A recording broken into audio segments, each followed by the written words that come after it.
Thursday. It seems like everyone out there is confused about their sexuality, from Tim Walz to JoJo Siwa. Gen Z is now enrolling themselves in adulting classes because the education system is not actually teaching them what they need, and big tech is, of course, failing to protect our kids. So before we dive into these other stories, we do have to talk about the American Music Awards that happened at the beginning of this week, also known as the AMAs. Guys, they were basically a disaster. There was a ton of hype surrounding this award show. Everybody was excited to see everyone. There were rumors of maybe a Taylor Swift sighting.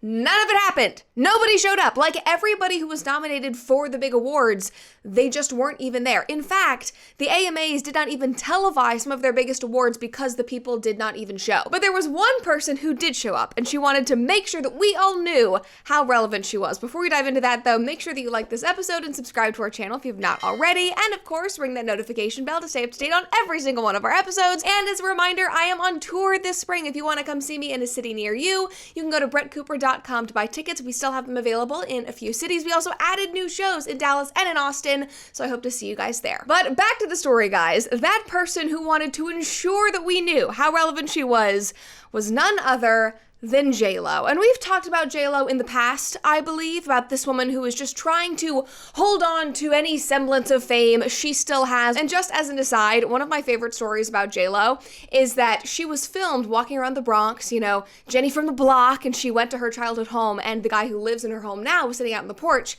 and she walked up and she thought it was going to be this like emotional, you know, this is a fan of her, something like that. She walks up and she was like, I used to live here. And the guy is like a straight up New Yorker. He's like, who the F are you? I don't know who you are. And she's like, I'm Jenny. And he's like, I don't know who you are. Like, get out of my house. Anyway, it's hysterical. She also tried to do that whole like docuseries reality TV show when she was married to Ben Affleck. That fell on its face. She also tried to do a tour. She canceled that. But don't worry. She showed up to the AMAs to prove us all wrong. Take a watch.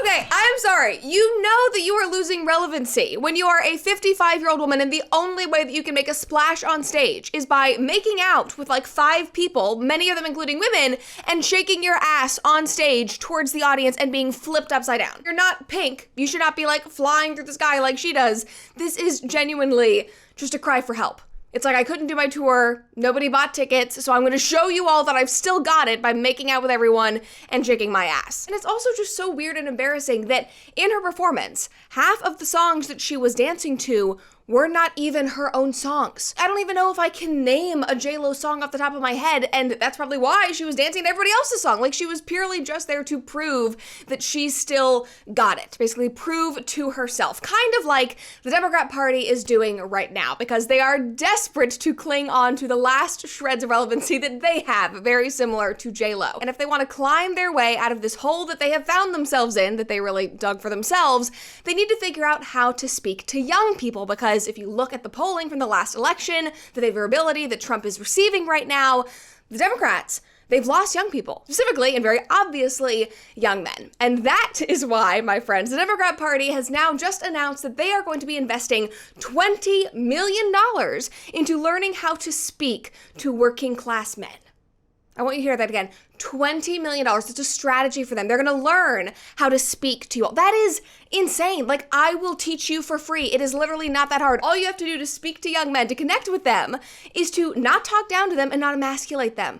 It's really that simple. That is what Trump and JD Vance did so well. They were just themselves. They didn't talk down to anyone, whether you were a man or a woman. You knew what you were getting. They weren't playing all of these games and trying to play a character of a bro and parade out these men to convince men to vote for them.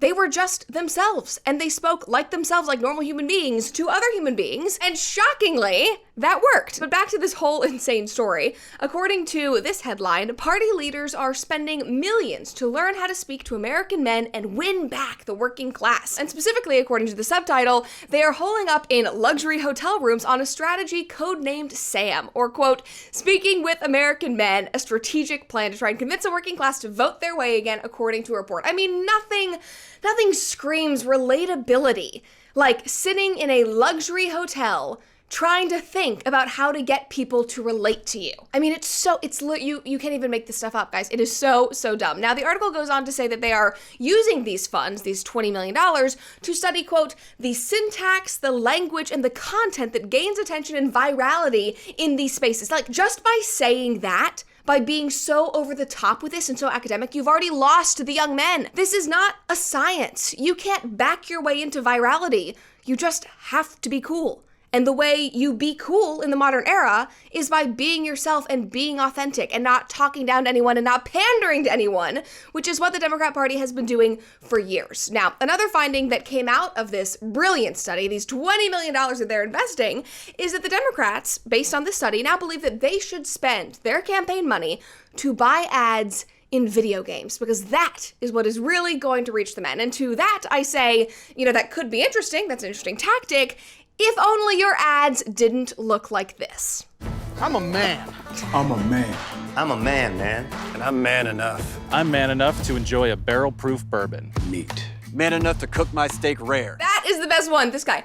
I eat my steak rare. I'm a man. Sir, you're crossing your freaking legs. You probably had to take a class to try to look like a straight man. This is an actor who probably had to talk to his straight friends and say, how do I act like a masculine man? And guess what? They all failed. I completely forgot about this ad until I saw this story and my memory was jogged, but oh my God. No wonder you lost. And now, according to the Daily Mail, they're getting roasted for doing this online, but according to the Daily Mail, the Democrats are baffled as to why young men are now leaning Republican, why they're not voting for the Democrats. I'm baffled. Look in the mirror. At the very core of this issue is the fact that, number one, I don't think you guys actually like men, so that's not gonna help you connect with them, and also, you just don't understand them. And that's evident in everything, from that ad that we just watched to them picking Tim Walz as the VP pick, expecting him to connect with American men, and yes, that is literally why they picked him, and we heard that from his own mouth. I also was on the ticket, quite honestly, because I could code talk to white guys watching football, fixing their truck, doing that I could put them at ease. I was the permission structure to say, look, you can do this and vote for this. It is so formulaic. It's so academic. I can code talk and put them at ease. You shouldn't need to code talk or put them at ease. They should be put at ease just by you being yourself. We shouldn't be manipulating voters in this way and pandering to them and being like, I'm gonna go play the straight white male character that loves football and everybody's gonna vote for the African American Indian woman, the first female president. No, that's not how it works.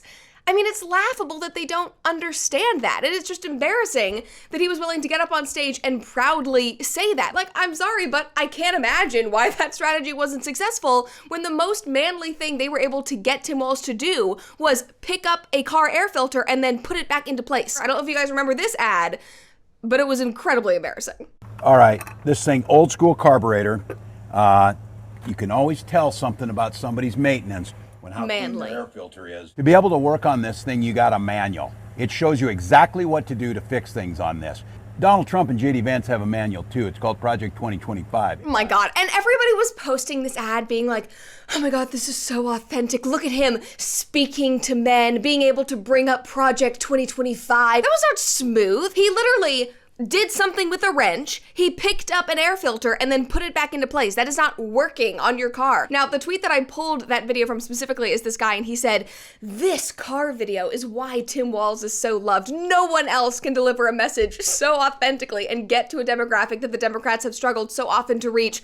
So good. What twilight zone are you living in? Genuinely watching this video, I think the only demographic that this would help reach are the boomers, because they would watch this and be like, oh yes, this will reach the young people and the young men. It's not actually authentically reaching them. It's just pleasing to them because they have this idea of who this very contrived, not authentic ad at all is reaching. So clearly, what I am trying to say here is that none of this worked. So maybe, just maybe, studying the syntax and the superficial interest isn't the worst use of $20 million, because obviously the Democrats need all the help they can get, but I really think it's a lot simpler than what they think. I don't think they need $20 million to understand this, because it's not just men. It's the young women too. This article reads, the expectation was we're going to see this break towards Trump among men overall, and we're going to see a break towards Kamala among women overall. But only half of that really seemed to come true. Trump did overperform among young men, but Harris underperformed among young women. That is a surprise. I'm sorry.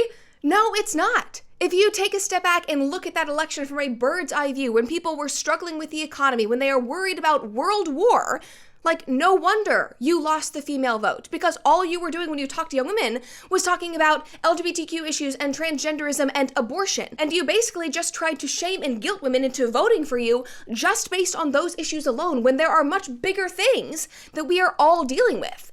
And you made it basically a single issue election and shamed us if we did not feel the same way. So yeah, young women were going to turn their backs on you because, shocker, not all young women just walk around thinking about killing their babies 24/7. It's a lot more simple than you're making it out to be. So again, maybe these people do need the help, because obviously their Ivy League educations did not teach them anything. They probably would have been better off attending Peterson Academy. Now, if you are someone who loves lifelong learning, wants to learn from the brightest professors in the world, or if you have ever benefited from any of Dr. Peterson's lectures, then this platform is for you. Every month, Peterson Academy releases 4 new, in-depth, 8-hour university-level courses taught by world-renowned experts, and they are literally produced to keep you fully engaged. This is not traditional schooling, it is better. All of their courses cover an amazing range of topics, from philosophy and history to algebra and statistics, psychology, business, complete with optional testing to further your understanding of every single subject. Plus, Peterson Academy is continually rolling out new educational features as they grow. There is already a built-in social community where you can connect and learn alongside like-minded people from around the world.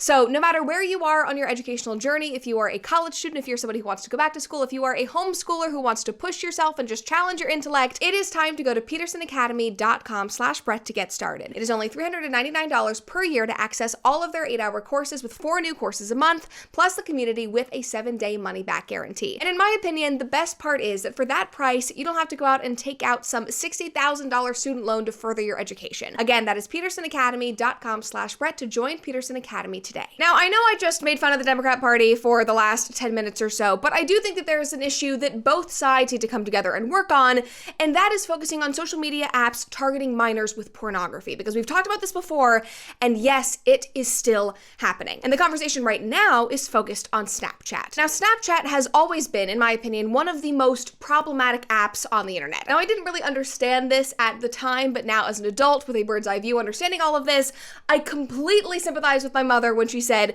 this is the one app you will never have. And when I got my iPhone, I tried to hide Snapchat. I would put it behind other apps and have it on a different page because I really wanted to have Snapchat because everybody else had it. My mom found out, obviously. It was one of the only times that I ever got grounded. And the reason why she didn't want me to have that app was because it was so unsafe. Because it fed young people specifically this idea of privacy and security, but really offered none of that. Now, even though these concerns have existed for years, even years prior to me sneaking my way into having a Snapchat account, very little change has been made to protect the young people who are on Snapchat, and horror story after horror story just keeps coming out, and the most recent one hit X just a couple of days ago. A woman whose name is Nikki Petrosi, she's the host of the Scroll to Death podcast, released a shocking video last week showing the dangers of Snapchat, even when your child has a quote-unquote minor underage account. Take a watch. I just set up a test account on Snapchat as a teenager. This is probably the 3rd time I've done this, and it is getting worse. So the main thing I wanted to check was Snapchat's Spotlight section.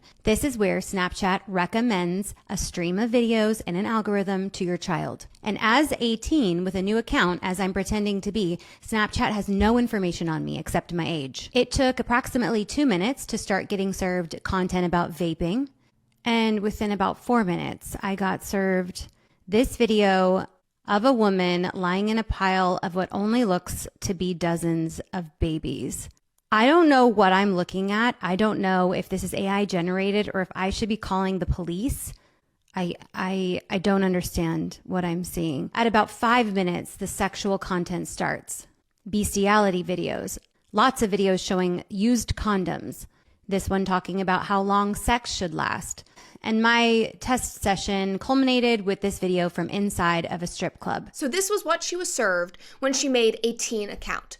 A brand new account. She has not liked any videos, searched anything. She simply went to the Spotlight section. That's where, I've had videos before. We would upload things there. You might have been served my content at one time, where you're seeing those types of videos. That is the content that she received within 5 minutes of being on the platform. I mean, there is no world in which that is appropriate. And Snapchat is saying that they are taking all the safety precautions, that, your child will have a protected account. They will be underage. We will understand that. We will protect them.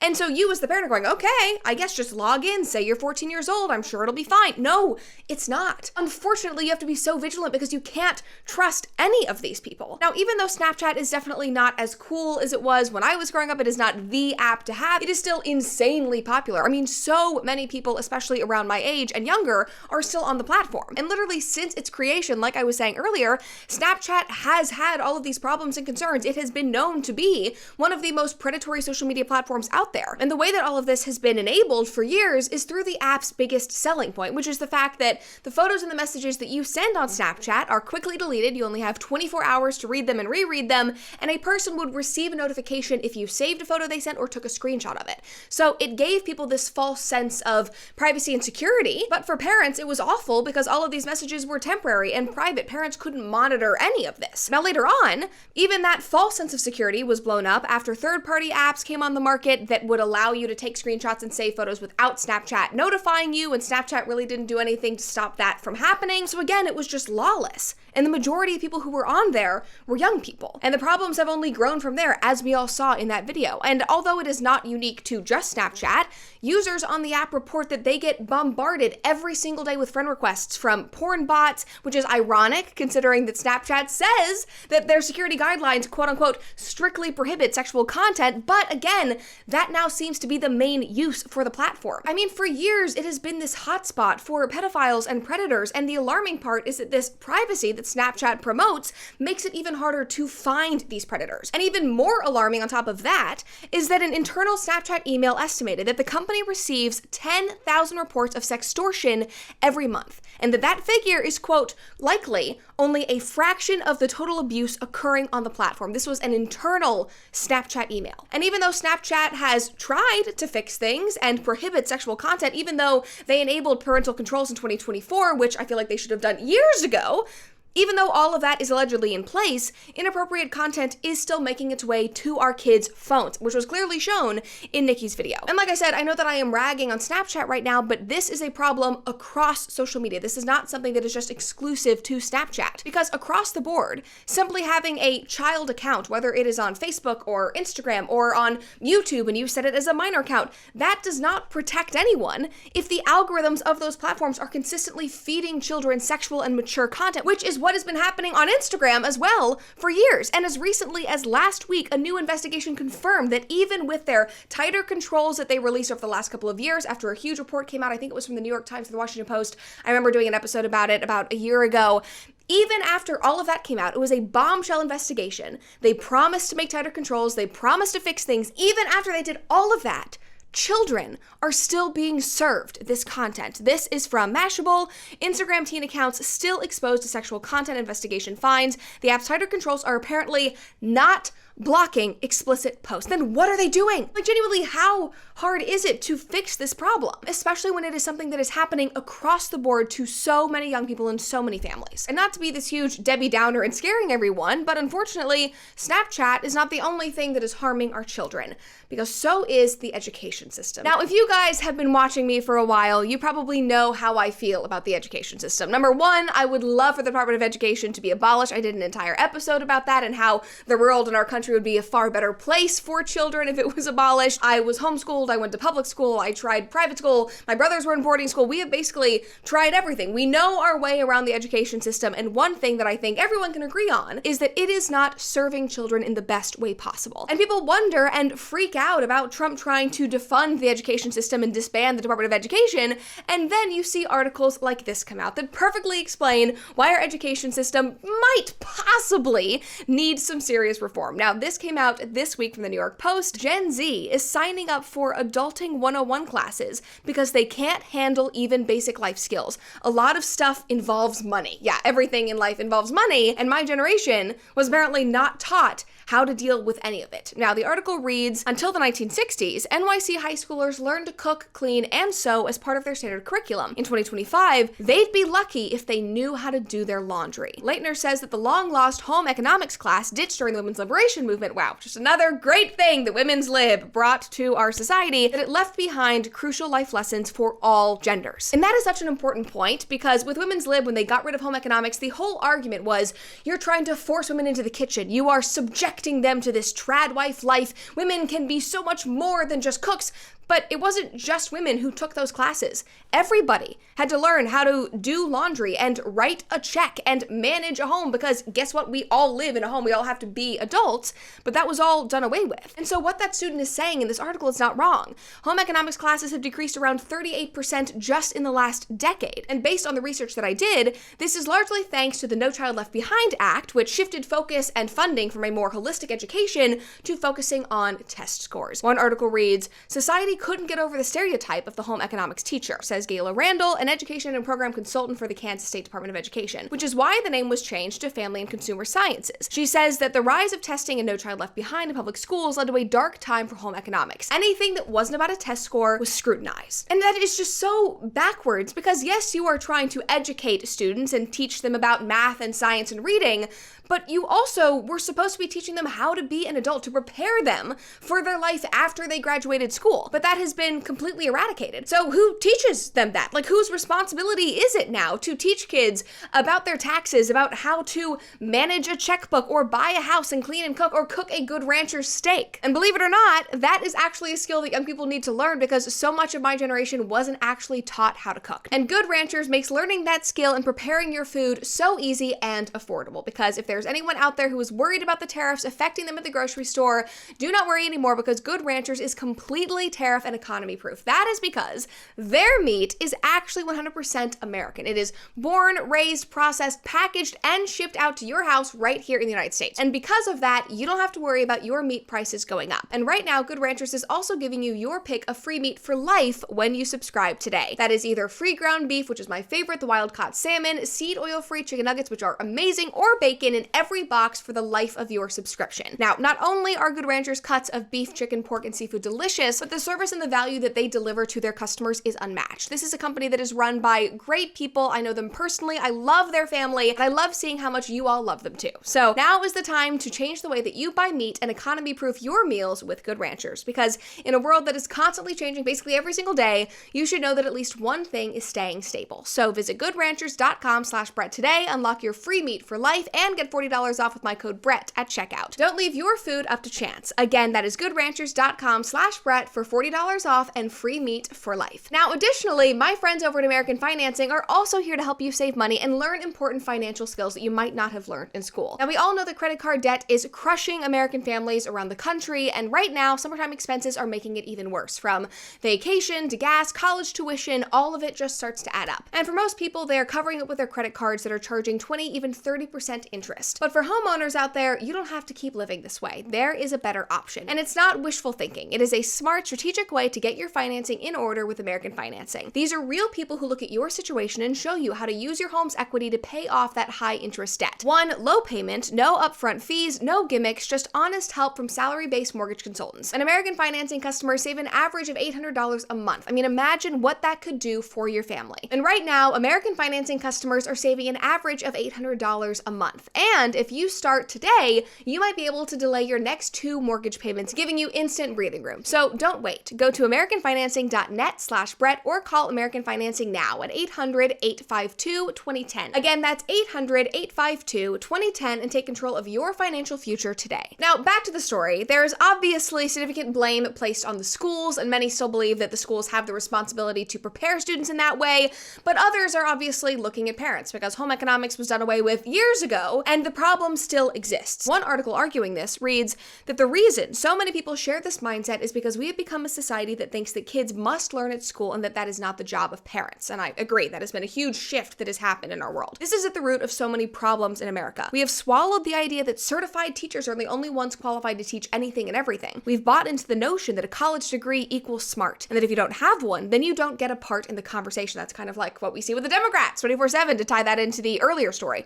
We have reduced the role of parents to food, clothing, and shelter and allowed everything else to be outsourced. We have given our role away. way. And this is obviously a huge topic of conversation, especially if you are on X these days, if you engage any of the same podcasts that I'm listening to, where parents are reconsidering what education looks like in 2025 because they've finally woken up to all of this. They're going, oh my gosh, I'm sending my kids off to daycare during these prime years when I should be there and when attachment is so important, and I've been told that it's actually totally fine, and now I'm having to kind of unlearn that. People are looking at what schools are actually teaching their kids and saying, oh my gosh, they're being shot out into the world with no understanding of common sense things, what they need to know in order to function. And so I completely agree with this, but I also don't want to just point the finger at parents because they have a life, they have jobs, they're trying to provide for their family, and also so many things have changed since when they were in school. I mean, my mom, who was born in 1960, the education system has drastically changed. What she was taught as a teenager was not what I received when I did my 1-year stint in public school. And so parents need to understand that and not expect that school is always going to pick up the slack and teach them everything that their child needs to know.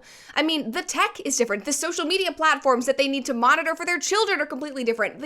Home economics classes are not the norm anymore. You have to step in. And unfortunately, that is a lot of work. And with the time constraints of, being in school from 8 a.m. to 3 p.m. and then having extracurriculars and playing soccer and doing homework, often there isn't time for that. And that's why so many parents are completely turning the system upside down and saying, we have to just start from scratch. Because obviously this isn't working. This isn't creating well-rounded, adept, flexible, productive young people. Which is why now Gen Z is having to sign themselves up for these classes because nobody else taught them. Because in 2025, your child's school, unless they are in some awesome, unique program, which is great if you have found that for them, but unless they are in something like that, your child's school is designed to teach them how to take tests and how to get into a good college. You have to do the rest. They might not tell you that, but you do have to. And I know that there are great teachers out there who fight the system that are doing their hardest, but unfortunately, due to time constraints and the amount of kids that are in these classrooms, that often falls to the wayside. But thankfully, guys, I'm excited to tell you about this. There has been one teacher in particular that has just been so hands-on, and that would be the president of France's former teacher, his wife, Brigitte Macron. Now, if you guys do not know the story, if you did not watch Candace's entire series or expose over the last year about Brigitte Macron, you need to go do that. So the president of France is a man named Emmanuel Macron, and he is married to a woman named Brigitte Macron. And I say woman in that way because that, in 2025 is very much up for debate, but I will let Candace take that story from there. But Brigitte, whoever she is 24 years older than Emmanuel Macron. And this unique couple met and fell in love when Emmanuel was a 15-year-old student at the school where Brigitte was a teacher. And at the time, he was 15 years old and she was a 39-year-old married mother of 3. Now again, that is just the bare bones overview. Go watch Candace's entire series because there's not just the theory that Brigitte is a man, but that Brigitte also could be Emmanuel Macron's father or uncle. But regardless, somebody needs to call CPS because Brigitte Macron was literally caught on camera shoving Emmanuel Macron in the face before they got off a plane. And we're just gonna watch this in slow motion because it is just 100 times better. Okay, look at this. Here we go, slow motion. The door opens. He doesn't know there are cameras. He's standing there. Pow! Arms reach out. Now that right there is my favorite part of the entire video because he notices, he looks over, he's just been shoved in the face by his wife, and he looks over and it's like a sitcom, like, oh, everything's fine, everything's great. It's like this, like you were literally watching it happen in slow motion. He's like, oh my God, everybody just saw me get shoved by my spouse. And then he immediately darts off screen onto the plane to go handle that situation, I'm sure. I mean, it is so weird. And guys, for like 48 hours, this was my entire feed on X. Everybody was breaking it down, and Candace obviously was the first one to tweet about it. I feel like she probably woke up in the middle of the night, like with Spidey senses, being like, something happened with Brigitte. Like she is that like clued into this story. But my favorite part of this entire weird situation is the fact that they said that all of this was just playful. This is just normal things that happen between a husband and a wife. They wrote, there's a video showing me joking and teasing my wife, and somehow that becomes sort of a geoplanetary catastrophe, with people even coming up with theories to explain it. We are horsing around and really just joking with my wife. Okay, I'm sorry, spouses, people who are in love, you do joke around, you have fun. I would not call shoving your spouse, basically like shoving your thumbs up his nose and grabbing his neck. I wouldn't really consider that playful. Maybe that's not the marriage that I'm in. Maybe in France, that's actually really playful. Who knows? Maybe it's the cultural divide. But that is an insane way to rationalize what we just saw. Especially because later on in the footage, when they are finally getting off the plane after they go and they handle that little situation, they're walking off and you can see him try to grab Brigitte's hand to like, hey, look, where everything's fine. And she ignores him. She's like, no, I don't want to touch your hand. So obviously things were not as playful as they were trying to tell us all they were. Now, speaking of bisexual couples, allegedly, I saved my favorite story for last. And that would be the update that I know you all have been waiting for with bated breath. Is JoJo Siwa actually dating a man? Has she fully rejected lesbianism? And guys, I think she might have. So this story has officially gone full circle. We talked about it about a month ago. JoJo Siwa was on Big Brother. She was peeing in kitty litter boxes in a cat outfit. Do not know, do not ask me to explain that. I mean, she was canoodling up with a man who was not her girlfriend back at home. She was having these big conversations saying that maybe she's not actually a lesbian, but that she's really queer. She also feels like maybe she doesn't feel like a woman. Maybe she's actually just non-binary. All of this stuff was happening on camera while she was not able to talk to her girlfriend back at home. Now, I did an update in that first episode that I did about it because after we had filmed the episode, Big Brother ended, she left the set, and she broke up with a girlfriend back at home, so everybody was speculating.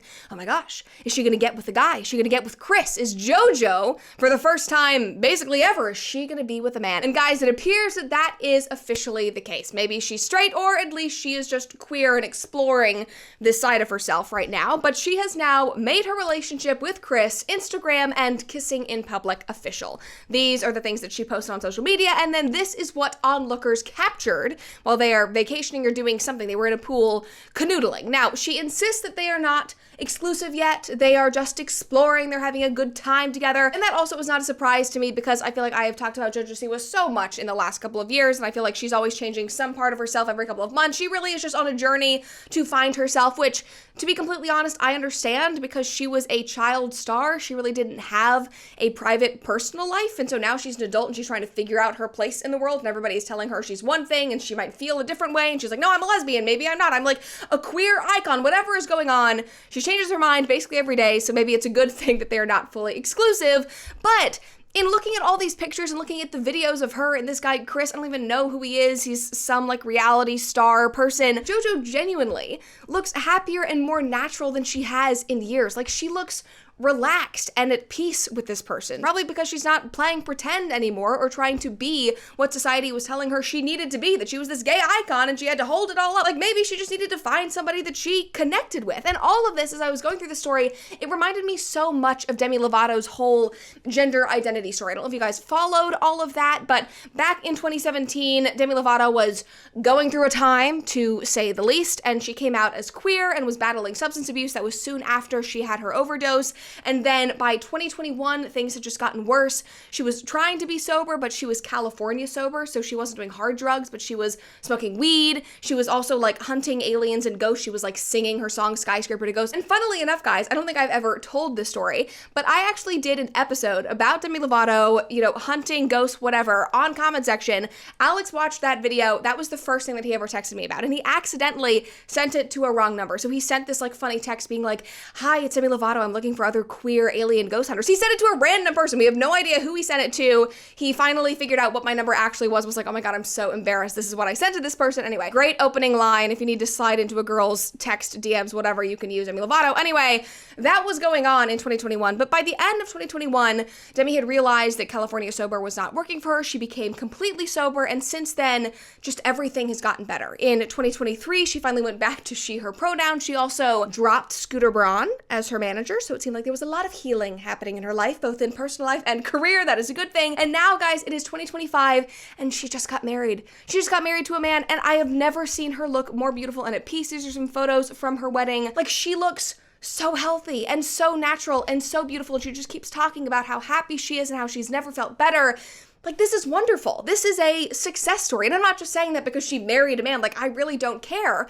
But it's because she genuinely looks healthy. Because very much like JoJo, she did not have a private childhood. She was chewed up and spit out in Hollywood. And she was around all of those terrible influences and around so many different types of drugs. And her family really wasn't supportive. And she had to find her way. but eventually she did. And so I'm so excited to cheer her on. I hope we see that with JoJo Siwa. I hope maybe this is a good fit. If it's not this guy, maybe it's somebody else, but I hope we continue seeing her have that much peace and have that glow around her, because obviously something has changed in JoJo, so I am cheering her on. And so my friends, that is all I have for you today, and I think that there are a few important takeaways here. Number one, please, for God's sake, stop making everything about sex. Stop giving us sexual things 24/7. Stop feeding sexual things to minors. Stop shaming men and talking down to them. Stop shaming heterosexual relationships and actually focus on policies that will help our country and help our education system. We should embrace tradition because, while yes, it might not be for everyone, happy relationships and happy marriages seem to be a good foundation for a happy, thriving society, because if it can help Demi Lovato and JoJo Siwa, I think it can help us all. Thank you very much. Ugh, I want chips so bad, but I don't want to eat this seed oil fried GMO chemical poison. Is it really too much to ask for a tortilla chip that isn't essentially made of garbage? Consider it done. God? Not God, just a voice actor with a deep voice. Anyway, masa chips are cooked in tallow. No seed oils, no junk. Just real ingredients your ancestors would actually recognize. Wait, these taste so good, and they won't kill me? Correct. People have been dreaming of chips like these for centuries, before food became poisonous. Go to masachips.com/bread and use code BREAD for 25% off. Enjoy.